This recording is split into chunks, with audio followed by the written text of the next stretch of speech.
రాష్ట్ర ప్రభుత్వం విద్యపై ప్రత్యేక దృష్టి పెట్టిందని, విద్యార్థులకు అర్థమయ్యే విధంగా విద్యను ఉపాధ్యాయులు బోధించాలని వికారాబాద్ జిల్లా కలెక్టర్ ప్రతీక్ జైన్ సూచించారు.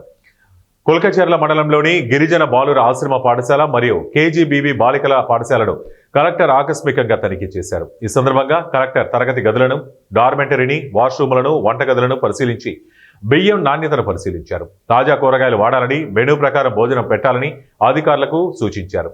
తరగతి గదుల్లో చదువుతున్న విద్యార్థులకు ఇంగ్లీష్ చెప్పి చదివించారు. విద్యార్థులతో మాట్లాడుతూ అన్ని సౌకర్యాలు ఉన్నాయా, మెనూ ప్రకారం భోజనం పెడుతున్నారా, ఏమైనా సమస్యలు ఉన్నాయా, ఇక బుక్స్, యూనిఫామ్స్ వచ్చాయా అంటూ విద్యార్థులతో వివరాలు అడిగి తెలుసుకున్నారు. విద్యార్థులకు ప్రత్యేక ఇంగ్లీష్ తరగతులు నిర్వహించాలని సంబంధిత అధికారులకు సూచించారు.